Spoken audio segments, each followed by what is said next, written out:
Hey guys, welcome back for another Sports Hub. I'm Grant Boziacki. I'm Ryan Edwards.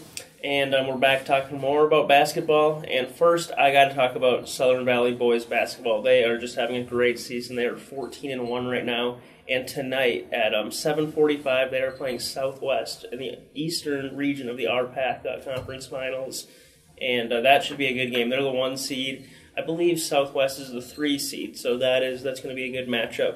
And last Tuesday, I saw them play Bertrand, and wow, I was impressed. I mean, they beat Bertrand 71-21. It was not a good game at all, especially for Bertrand, obviously, and just came away really impressed. I know you've seen Southern Valley this year, and they just have a trio of seniors, Colton Samuelson, Chance Best, and Seth Miller, and they really have good chemistry. And they are really good. They're fun to watch. They move the ball a lot. The game I saw against Holdridge was one of those games where you knew they played earlier in the season, so the opposing team's coaches knew how to guard them.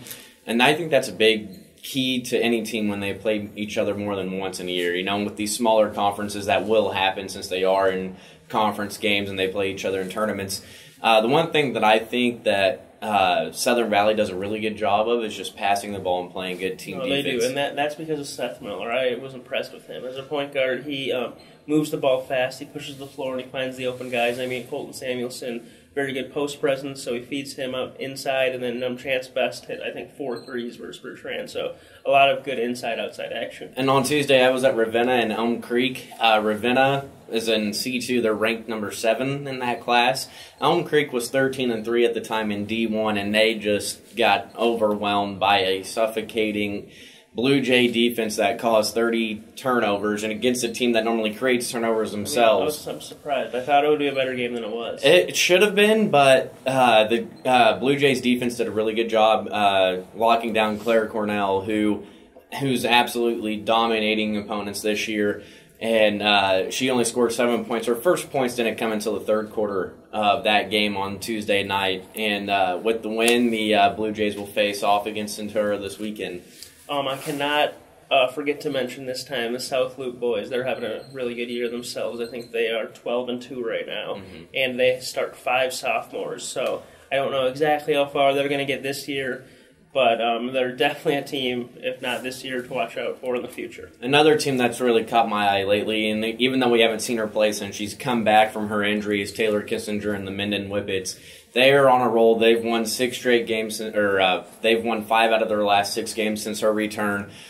She scored 40 points against Ainsworth the other night. So in 6 games, she's averaging 29 points a game, which is just absurd. And they'll need every single one of those points if they want to get to state this year. Now, coming up, I know we're going to be both going to the Kearney High game tonight. Yeah, I got the girls. The girls are taking on Omaha Westside. Westside comes in at 12-3 and ranked number 7 overall in the state. They are led by a tremendous guard. And Skylar Snyder for Kearney is averaging 18 points on the season, but she's getting a lot of doubles and triple teams, so she needs somebody else to take up the scoring load if she's getting doubled and triple team. And I talked to Boyd last night about the matchup, and what he told me is that, you know, they're going to have a good job of guarding their post player who's 6'1", and then they have 2 tremendous guards, is what he said, that can break down a defense. So he said we're not going to be able to press them as much because of their guard play, but we will have to play good, solid team defense if they want to win. And, you know, I'll be at the boys, and it's going to be another tough matchup for the boys. Westside is 10-6. Kearney boys 9-5 this year, so I really think this game is just going to be important that they can try to get some positive energy and, you know, some positive momentum heading into conference play. And the one thing that I like about a home game for Kearney is that crowd, the Rowdies, really get into it, and it forces opposing teams. You know, I've talked to opposing coaches before about the crowd, and he goes, it does have an effect of our kids sometimes because you hear how loud it gets in there in that small of an environment.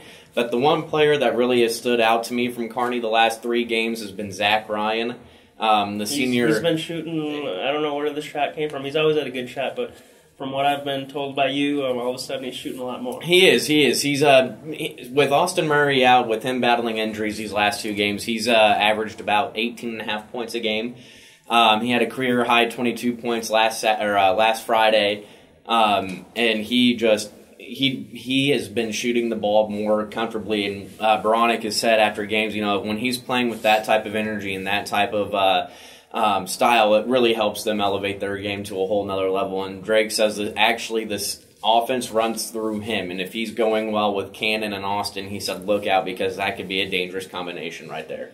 All right, guys. Well, I know Ryan and I look forward to continuing keeping up during all this conference play. I mean, a lot of basketball, but it's a lot of fun keeping up with. So thank you guys, and we'll be back next week.